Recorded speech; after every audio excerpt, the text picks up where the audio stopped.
Have you ever met a killer? About 12 years ago, I was in my early 20s and living in a southern state in the US. Late one night I realized I urgently needed to buy something, and so I went to the only store near me I knew was open, a Walmart supercenter that was open 24/7. This store is right off a major US interstate exit, I-85, and it was a weekday around 1 a.m. in the morning when I was at the store. The parking lot of this store is huge, and often truckers, big rigs, would park their trucks in the lot overnight, along with some random campers and RVs. I was in line to check out and immediately noticed the man in front of me. The store was otherwise almost empty. He was youngish white guy, average build, maybe 30s? He was hunched over, with a baseball cap bunched down over much of his face.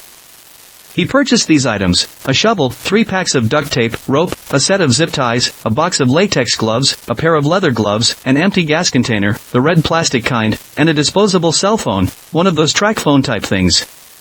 He seemed to be unwilling to engage with the checkout person, who also seemed annoyed to be working at 1 a.m. on a Tuesday. Fair enough. He paid in cash. Now, even if he weren't buying those items, I think I would have felt creeped out. There was something just off about the situation to me. I know that sounds crazy, but I just sensed something wrong. But to buy those specific items together, and nothing else, to buy them at 1 a.m. on a Tuesday, and to pay cash? I waited in the store for a long time and asked the assistant night manager to walk me to my car, which he didn't want to do, but finally agreed. The next day I called the local FBI field office and explained/reported the situation. The people taking the complaint asked me repeatedly if I was calling in response to a specific crime, creepiness, but took my information. Didn't hear of anything or see anything on the news that caused alarm. Then, a few months later, the FBI local office reached back out to me to ask if I paid with a credit card at Walmart. I did. I never heard from them again. I have no idea who the man was, what he was doing, who he may have harmed, or where he did it. I don't know if he's been captured or not. But I'm pretty darn sure I witnessed someone buying things to murder someone else.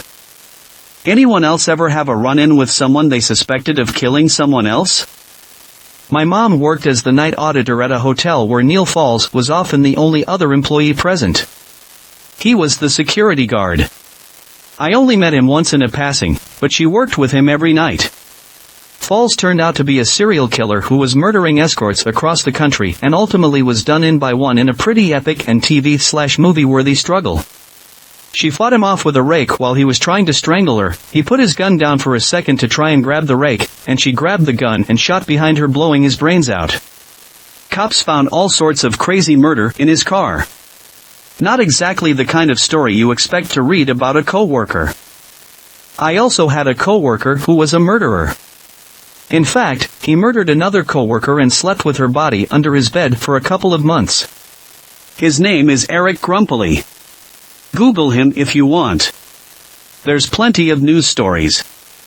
I knew them both, murderer and the victim. Our work was quiet and in shock the day we all heard about it, actually for several days. We just couldn't believe it. What really messed with me was that she had been missing for a couple of months and nobody reported her missing or thought it was odd for her to just disappear. Work just marked her down as a no-call/no-show and eventually terminated her employment. There was no follow-up. Like, no other coworkers attempted to contact her. Or if they did try to, they didn't think it was odd when they never could get a hold of her? And what about her family? None of them noticed she was gone for 3 months and never showed up to work. The entire thing just messed with my head. The only reason all this was found out was because Eric couldn't live with the guilt anymore and came clean to his dad, who immediately called the police. Part of me wonders if he hadn't done that, how much longer it would have been before anyone started looking for her. If you Google his name, you'll see plenty of news articles about it. Over the next couple of years, we would sometimes receive calls from debt collectors at work asking for him. As far as I know, debt collectors aren't allowed to call places of business, but I could be wrong. Anyways, I would always tell them that they probably wouldn't be hearing from him anytime soon and to Google his name if they want to know why. Myself and 6 friends, aged 18 to 28, mixed European group, were on a 5-day river canoe trip up a tributary of the Orinoco around Merida in Venezuela in 1998. Our guides were an older, 60s, rough-looking German guy and a slightly younger but shifty-looking Orinoco Basin Indian. One of our groups knew fluent German, but for some unexplained reason, didn't share with the guide that she could speak it. Later told us she didn't want the creepy man making comments to her that no one else could understand. We were 3 days in, roughing it in hammocks on the side of the river, not having seen a village for at least 8 hours. The guides kinda kept themselves to themselves after dinner, which was fine, but this evening they were a bit further away and we could tell they were having a pretty heated discussion in a mix of German and local dialect. Suddenly, the German girl in the group turns white and looks terrified, and it takes us a few minutes to calm her down. She explained she heard the German guy talk about making sure the others will be at the place and they will have the guns and that the crocodiles will get rid of the guys and the girls will go with them to some village the day after next. We kinda freaked out but decided that being alone with these two dudes days from anywhere in the middle of the rainforest, we would be pretty much trapped. We decided on a plan, which, fortunately, went our way. Early the next day, we decided that the next time we saw another canoe expedition pass us, we would essentially shout and scream at them that we were being kidnapped and needed help. Fortunately, a 4-canoe group came past, and we enacted our plan. Our guides immediately just get out of there, didn't even protest about our crazy accusations or anything, other than to pull a sawn-off 12-gauge from under a blanket and pointed at us to stop us chasing them, which kinda validated to us that they were planning to kill/traffic us, and they didn't hang around to get caught. We got taken to the nearest village a few hours down a branching tributary, where we explained the situation to the local police and some soldiers that were on exercise or something. Turns out there was a suspected serial killer operating out of the Maracaibo area targeting tourists going into the forest, active since 1996. I was never able to corroborate any of the info we were told by the police using any Western media source or internet searches. We still occasionally email each other about our narrow escape, but it's been 20 years and we've moved on with our lives. I've never told my family or my wife, and I don't think anyone else ever told more than a handful of people. Not me, but my mom told me that when she was a kid her and her mom were driving on a highway when they saw 2 men taking a woman out of the trunk of the car and moving her to another car. The car was in the opposing direction, and this was before they had cell phones. By the time they got to the other side of the road both cars were gone. Reported it to the police, but they never heard anything. My mom can't forget about her yellow dress. Edit, that's all the details she really has. It still haunts my mom. She wishes she could have done something. But it was in northern Illinois on I-90. So, they could have been from anywhere. I-90 goes through a lot of states. My cousin's husband was going through a court case for holding drugs for his brother. We had no reason not to believe him because he was family. It wasn't until my cousin was found dead and he was a suspect in her death that we found out that court case was for shooting a man in the face in broad daylight in front of a school. My beautiful cousin/best friend lost her life at 27 years old. Found hanging with no chair or ladder underneath her, no letter, combative marks all over her body, 3 separate DNAs found inside of her, and was confirmed a suicide. This man had been in our lives for 10 years, amongst our family, our children, and ultimately took our girl away from us. He spent 18 months in prison for gun possession and is now a free man. Raising my cousin's daughter whom we are not allowed to have anything to do with, and we spend every single day looking over our shoulders knowing that this man is a killer. I had a serial killer live in my basement for a couple of months.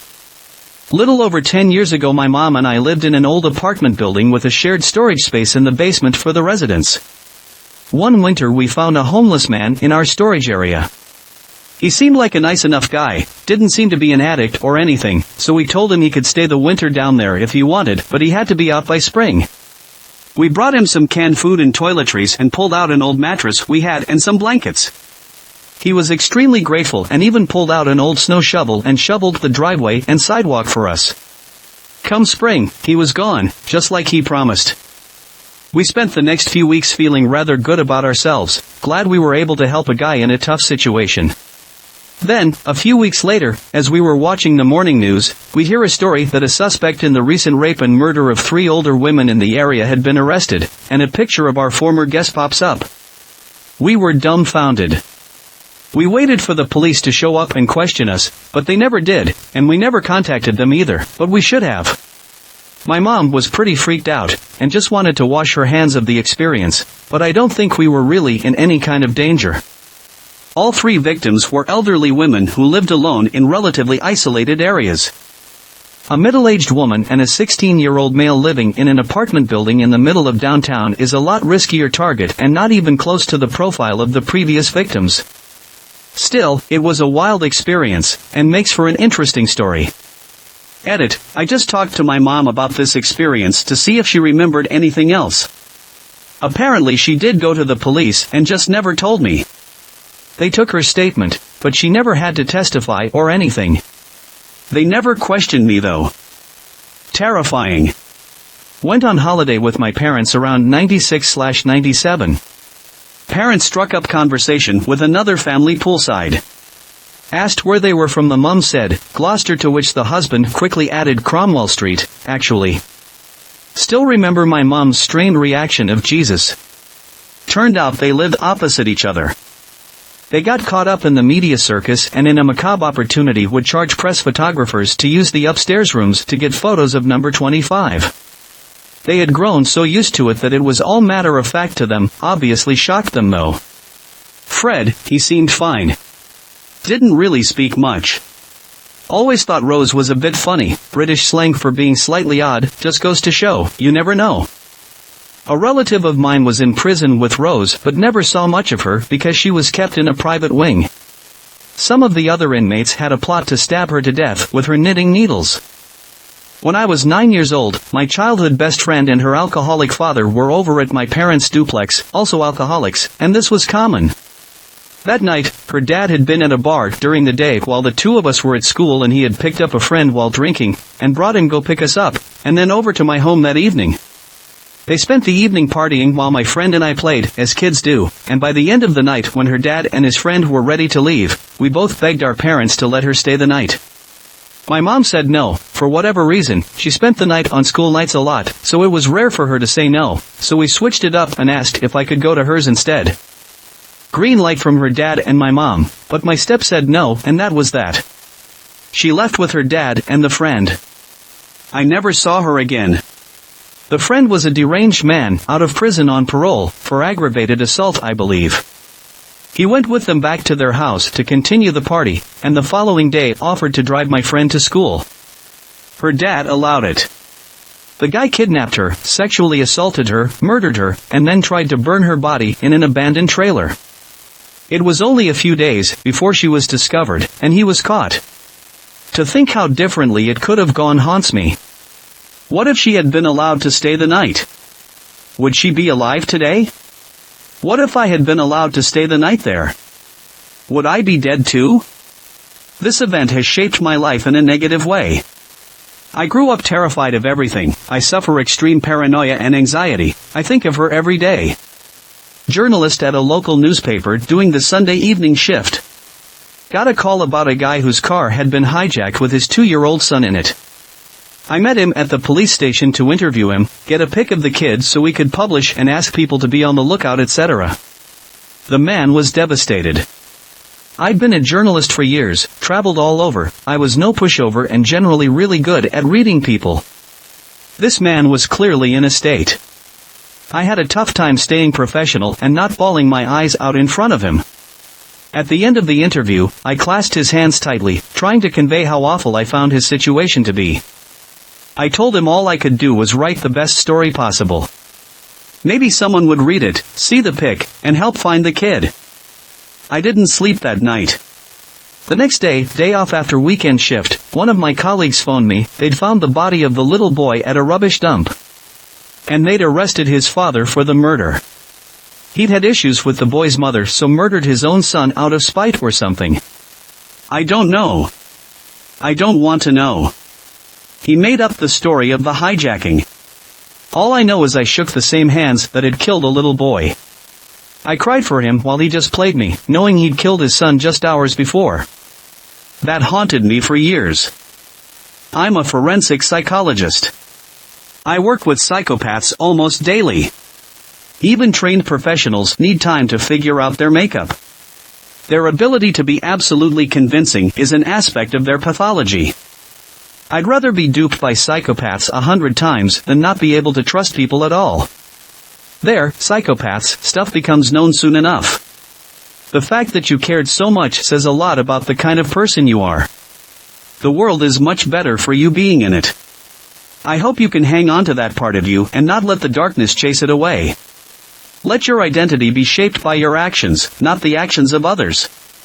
But it sounds like you may have already figured this out. 3 of the popular boys I went to high school with went over to a man's house to rob him and then beat him to death. All of them got 25 to life. I didn't know them too well because I ran in different circles, but I distinctly remember the next few weeks in school because a large population of our high school was devastated about them doing this/getting sentenced. I was friends with one of the guy's little sisters and she was so heartbroken. They had a counselor come and talk to every class repeatedly. It reminds me how friends/family of the perpetrators can, in a way, also be victims. My great-uncle. He went to war in 1940 and found out he really enjoyed killing people. Spent the next 30-odd years hopping around the world as a mercenary, mainly in Africa. Only met him at weddings and funerals, but as a small kid he'd tell some horrifically inappropriate war stories. There were many, but one sticks in my mind about how he caught a suspected spy on a raid, so they dragged him across the bush back to base tied by his ankles to the back of a jeep. He laughingly told me how there wasn't much left by the time they got back. Guy was a stone-cold psychopath. My mom in her late teens, early 20s living in the GTA, Toronto, around the time the Scarborough rapist, Paul Bernardo, was active. My mom told me that during this time, women in the area, including herself, were super paranoid about being victimized.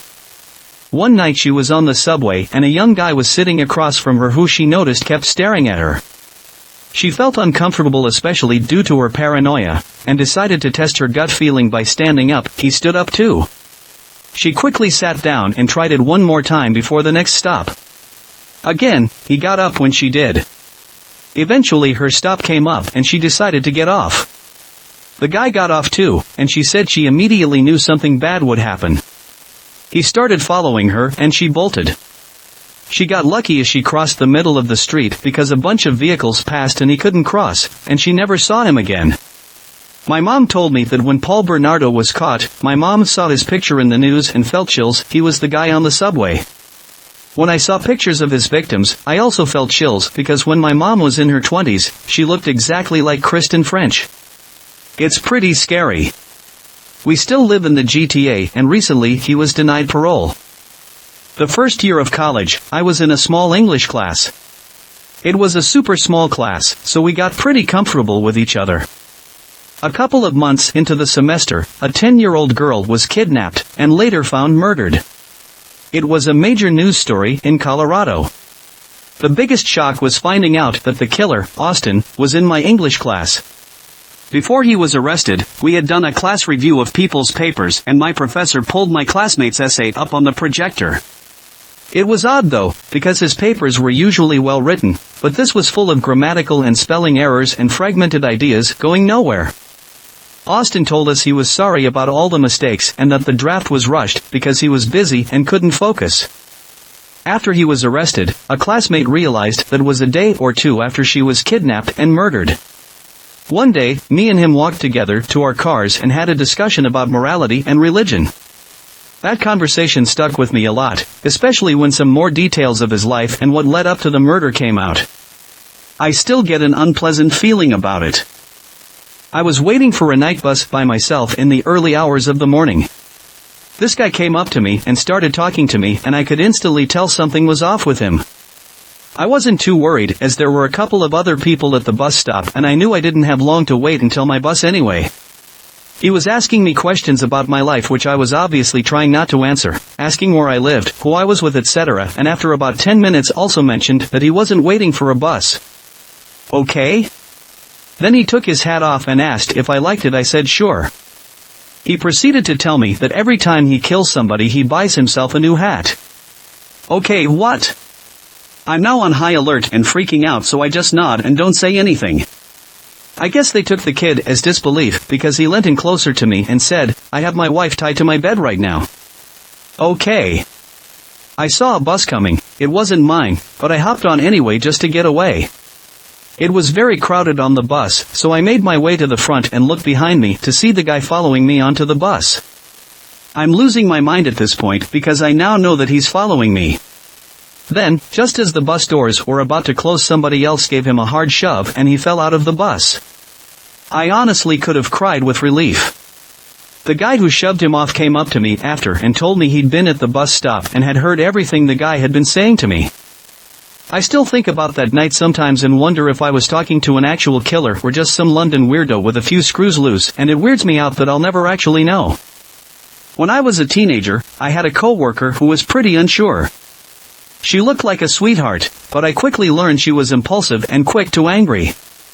Luckily, she liked me. She spent hours one New Year's Eve curling my hair, and she offered me a job with her old boss, a drug dealer, but it's the thought that counts, right? None of her stories about her own past lined up, and she told everyone a different story about the massive scar on her neck. She wasn't somebody I trusted, for sure. Maybe a year or so after the last time I saw her, I overheard an old mutual coworker talking about freaked out he was about someone he knew getting arrested. I asked who he was talking about, and he told me that this girl had stabbed a couple of guys to death and tried to set another one on fire. She'd gone on some poor cab driver and a college professor for no real reason. She'd also knocked one of her friends out of his wheelchair, doused him in lighter fluid, and then couldn't get her lighter to work.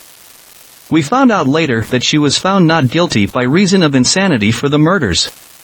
Even stranger, years later I ended up working with one of her victim's best friends.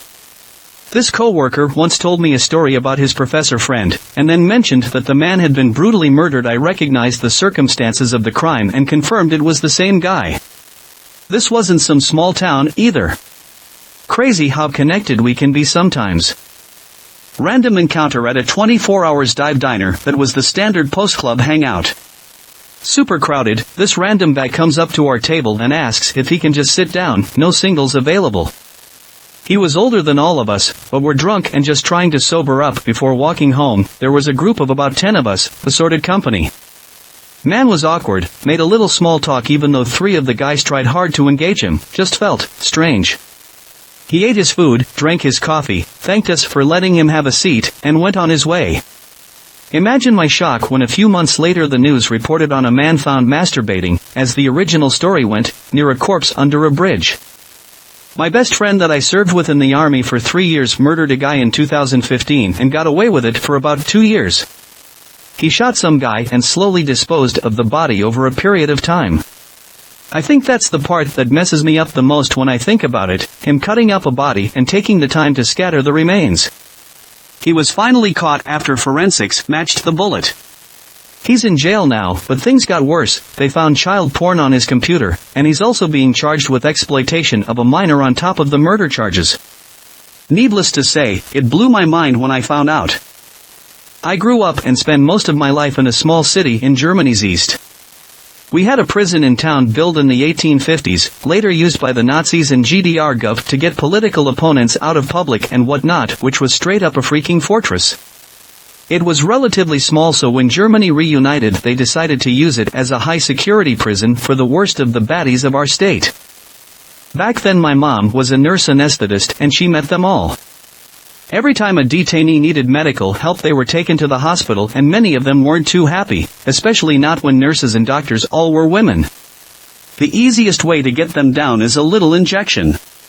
Like everything in a small, former GDR city, the hospital was quite tiny, too, and so my mom was almost always the one who had the honor to give them the shot and talk to them. They were all bad, but the ones who stood out the most were definitely the murderers. They were openly talking about it, detailed and without emotion. Some case that I still have in mind. Case 1. Back in the 70s to 90s, Eastern Germany and Vietnam had quite good relationships, and Vietnamese workers come to Germany. The war was just over and many still struggled with psychological problems as an aftermath. 2 of these were a young couple. They arrived in the 80s, opened a store and restaurant, and really just lived a normal life. They had 3 kids. One day, out of nowhere, in the middle of the night, the husband stabs his wife and 2 of the 3 children. Only their son survives. I later became friends with him. Case 2. A couple in their 50s, married for decades. One day the wife comes home from work and catches her husband with another woman. She goes outside, grabs an axe, beheads both of them. After that she leaves the house to cut some wood for the oven, cooks herself a last meal in freedom, and calls the police. Case 3. A little village outside of town. Not much going on there, people know each other, and are living the typical villager life. One day a 20-year-old girl disappeared without a trace. As the relationship between her and her family wasn't good, they assumed she ran away or was hidden by her boyfriend. Not much happening during the next months until one day one of her neighbors was found guilty of the rape and torturing of his ex-wife. In his kitchen the police found the phone of the missing girl, in his nightstand her bracelet. They searched the house and found pieces of her body hidden in a clay wall in the man's basement. She was raped, tortured, and killed. Today, the prison is closed and on sale. Back in college I met a guy who spent 24 years in prison for a daylight hate crime a few months after he was allowed to live on his own again. He moved in across the alley from my friend's place and came over to talk to us on the porch one day. Unexpected, mid-conversation, he started talking about the time he spent in prison for killing a black man. Later his wife came outside and confirmed the story and asked us what he said about it. I guess he was a participant in a gang of white supremacists who beat this other man to death. He expressed regret and sounded like a person confused and lost on account of that action, but it was a shockingly barbaric thing to hear this man admit to. It was really uncomfortable. My mom told me a story of a run-in with a serial killer. My mom used to be a pizza delivery girl around the time she was 19 to 20, dropping off pizza to people's houses. One night she took it to a man's house, who she described as just being off. The man paid for his pizza, complimented her hair, and then shut the door. 2 weeks later it came out in the news that this man had abducted and murdered several young females. And to think my mom was at his door and he might have potentially had young girls locked up or kidnapped my mother. Unsure of the actual crimes as we weren't given exact details, but my husband worked in a bait tackle/camping type store for a while. Guy came in, gathered a few expensive camping supplies, 0-degree sleeping bag, tent, backpack, boots, etc. He goes to ring him up, the card won't go through, so the guy just grabs his card back and ditches everything, leaves. A few minutes later the store received a call from the FBI asking if he was still there, if they knew what vehicle he may have been driving, do they have video recording and around the store. They did. They sent agents out that afternoon to the headquarters for a copy of the tapes. We never heard anything after that, but it was definitely creepy. When I was in 7th grade, I had this huge crush on one of my neighbor's friends, Jay. He was a couple of years ahead of me and beautiful. I used to talk about him all the time, and he lived in my neighborhood, so I low-key stalked him by riding my bike past his house every day. Anyway, he was funny and charming and was showing off, I guess, by breaking the lock off my parents' cable box out front. They never noticed, and someone changed it back one day. I think notes were exchanged by us at some point. This was before kids had cell phones. Definitely stupid stuff. Anyway, I remember being horrified when I saw his mugshot on the front page a few weeks later. He had killed his coworker at Safeway, who he felt was a romantic rival for some girl I'd never heard of. Devastating part for me at the time, I wasn't secretly the love of his life. But basically, he lured the guy out to the woods in his car and then slit his throat and stepped on his throat until he stopped gurgling. Chilling. He went to prison and might even be out by now. I still sometimes drive by his place when I'm visiting my folks, even though his family sold it not long after the murder. It's been almost 20 years, and I still can't reconcile the version of Jay I knew with what happened out there in the woods that day. Unrelated to the above case, 2 years later, I went out with a boy who was in my grade. Going out equals dating exclusively. It was a stupid winter relationship that lasted 2 weeks, and he abruptly ended it for reasons I don't remember. Later that summer, I remember hearing that he'd murdered a beautiful server he'd just met. He'd taken her up to a bridge in the early morning and beat her and cut her throat. Then he threw her off the bridge. The guy I dated was a nerd who liked to play basketball at his church and was in the honors society with me. He was so nice, he'd ask if he could hold my hand, and he never raised his voice or even say negative things. Just be positive, bro, fist bump. I was never able to picture him even squashing a bug. It still blows my mind. Neither of these murders were contested. I believe both confessed and no trials were necessary. There isn't a question as to whether they did it. This is why I automatically tune out whenever anyone offers their experience with a person as evidence that the person isn't capable of XYZ. You don't ever really know what a person is capable of. It totally depends on which side they show you. Which is why I always assume my date intends to murder me. I was living in a duplex when I was in high school. My neighbors were a real piece of work. Single mom had multiple boyfriends and 5 kids. About a year after I finished high school and we moved out, I saw a news report that she had run over the father of some of her kids, then stabbed him repeatedly. Apparently she didn't think she did a good enough job, so she went back hours later and stabbed him a bunch more. She was all sorts of crazy, probably on various drugs.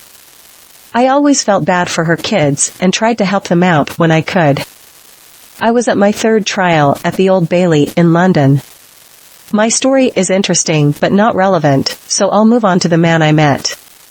I was sitting waiting for my trial to begin. Man waiting next to me was unshackled, unguarded. We chatted for a little bit, told him how I wanted to become an air traffic controller. Sadly didn't happen. He was calm, polite. We had a conversation before he was called in. Never asked him why he was there, felt impolite.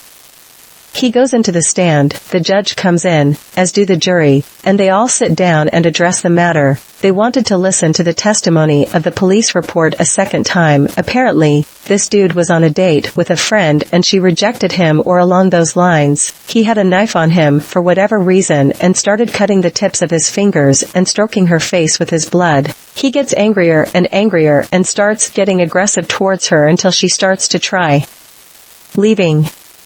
He chases her down, tackling her to the floor, and starts lunging with his knife several times, puncturing her. She kicks him away and manages to get to a main road where someone calls for help.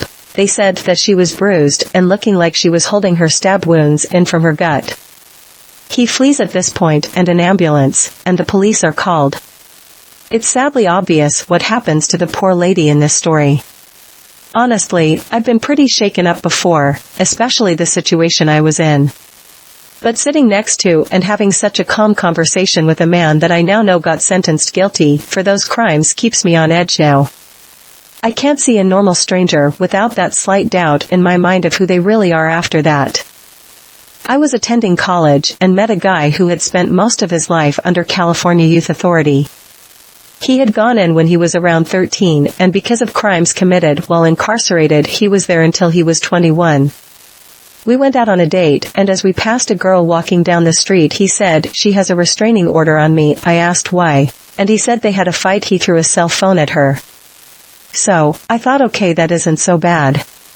Then he said, "But she doesn't know that I know the perfect place to hide a body." The way he said it gave me chills, and sent up so many red flags. He was obsessive and relentless, and it took me a few months to shake him. He ended up in jail and would call me collect. I didn't take the calls, but he would scream over the operator how he was going to pistol whip me and spit in my face.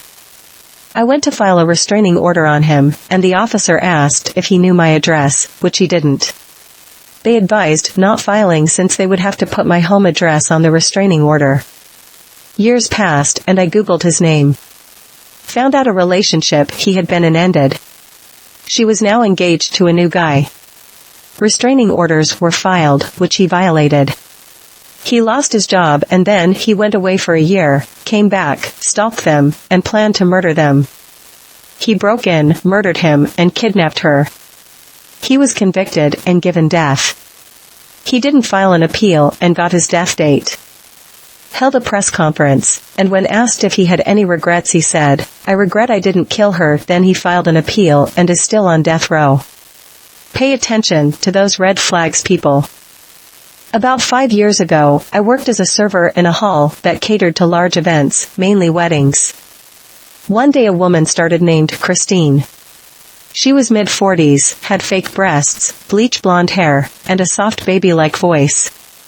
She only worked there about a month before she stopped showing up to work. Turns out she was busy in court, having been on trial for stabbing and killing her boyfriend in a drunken fight. Never saw her again and had no idea what came of her trial. I'll do a Google search and see what I can find and post it. Quite sure I read a few articles when this happened. When I was about 11/12, I stayed at my friend's house for the night. We decided to go for a walk to the local shop to get some snacks for our sleepover. I'm not sure of the time, but it was already dark. My mom wouldn't have let me, but her mom didn't really mind if we went walking to the shop in the dark. Anyway, about 5 minutes in, a guy on a bike started cycling slowly behind us. He was in a hoodie, and it was dark, but we saw him there and started giggling. We were dumb 12-year-olds. He would have been about 17 if memory serves me right. Anyway, he started yelling out weird things like, "Are you girls? How long are your legs?" And we were answering while giggling because we thought it was funny. The whole time he was cycling behind us slowly, and we walked in front slowly, turning occasionally and yelling out our answers. Then he started saying weirder stuff. He asked us if we were prostitutes and if we'd ever had sex yet. We started to get more freaked out and started walking faster, and he sped up and cycled next to us, and we saw his face finally. We said we had to go and ran to the shop, which was in sight. He didn't try and chase us or anything, but I felt so much relief walking into that well-lit shop with adults walking around. It's hard to explain, but I still remember that feeling of relief to this day. I was so glad he didn't follow us in. Anyway, we got some snacks and walked out. We assumed he would have gone by now, but as we walked out I saw him waiting on the other side of the road, and I had this big sense of dread and was almost crying. I just wanted to go back in the shop and tell someone, but we thought that would be lame. Again, dumb 12-year-olds. Luckily, although he was probably waiting for us, he didn't see us walk out. I think he was on a phone or fixing his bike or something, I forget why, so we decided to walk a completely unusual way home and ran the other direction before he could see us. It worked. Anyway, about a year later he was in the news for murdering his girlfriend and attacking her brother. The brother survived. I remember his face still to this day and recognized it when I saw it on the news. I haven't been able to find out much info since he was sentenced, so don't know if he's still in or out or anything. He probably wouldn't even remember the night he spent following us, probably just a bit of fun for him to freak out some girls. But I remember 2 killers that I know of. 1, best friend growing up, killed a police officer. He was being transported to a boys' home. A police officer was driving a van.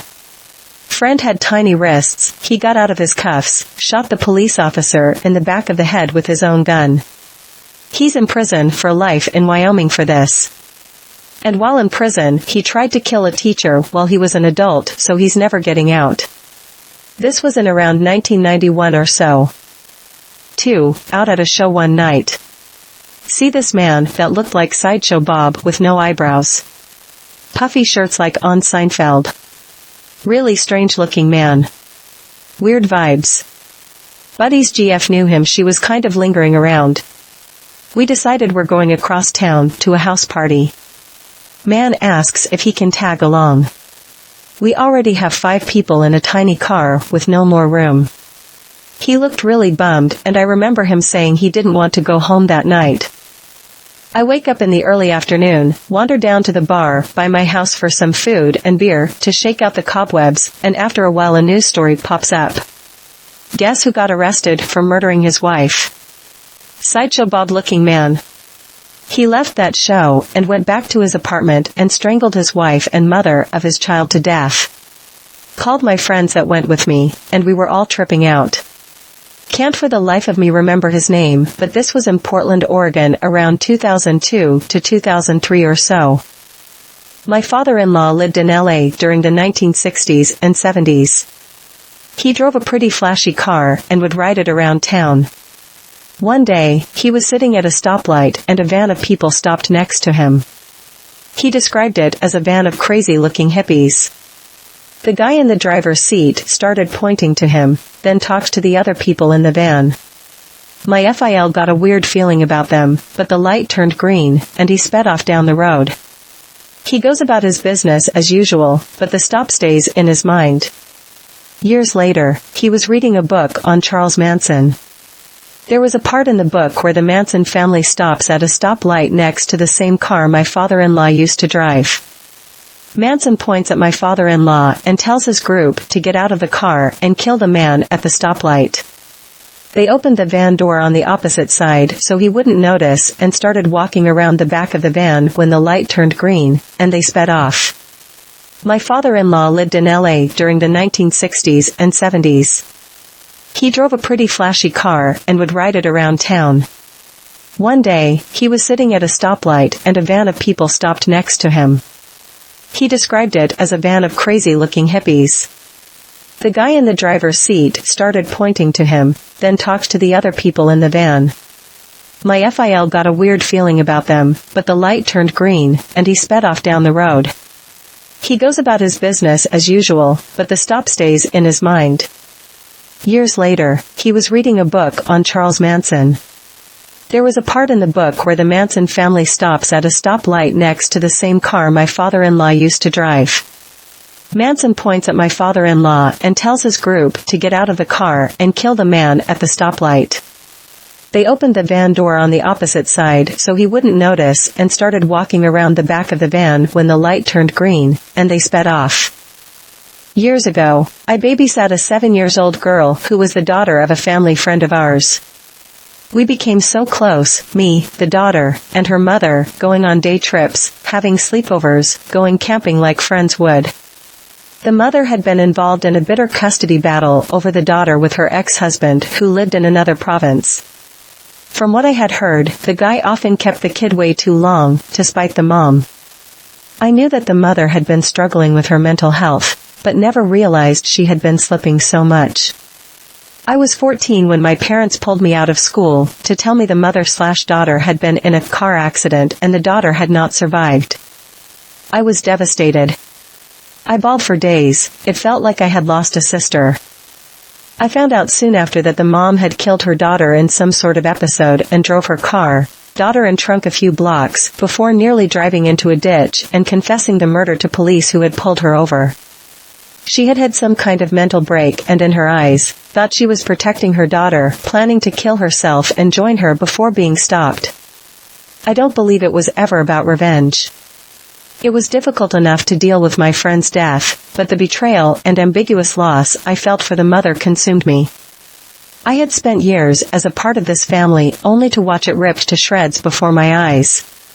It took me a long time to understand what really happened, and I only found out the exact cause of death, how she did it, about a month ago. It kills me to drive past their street. But it opened my eyes to how destructive undiagnosed mental disorders can be, and how important it is to act if you suspect someone could be a danger.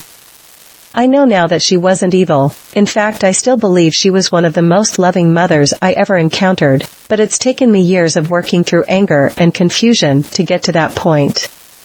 She still writes to our family often, updating us with case details and talking about her wonderful late daughter. I miss them every day. It's been years, and I still have not been able to bring myself to visit her or maintain contact, but I think about them often. Please check on the people in your life regularly. A little bit of support and kindness could save a life. I dated one for a few months. I ended up breaking it off, because I always got a super weird vibe being alone with him.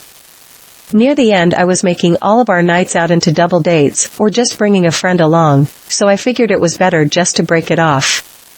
He ended up beating 2 people to death while they were in their bed, and then he moved the bodies and slept on their bloody mattress for 3 days. He was then caught and is now in prison. My husband lived in the house next door. He said when they knocked it down there were cops all around to keep people out, but he managed to sneak under the fence to grab 4 bricks from the foundation. 3 of which he gave to his housemates, and 1 he kept. He says he lost it years ago, and honestly, I'm glad. I bet those bricks are haunted.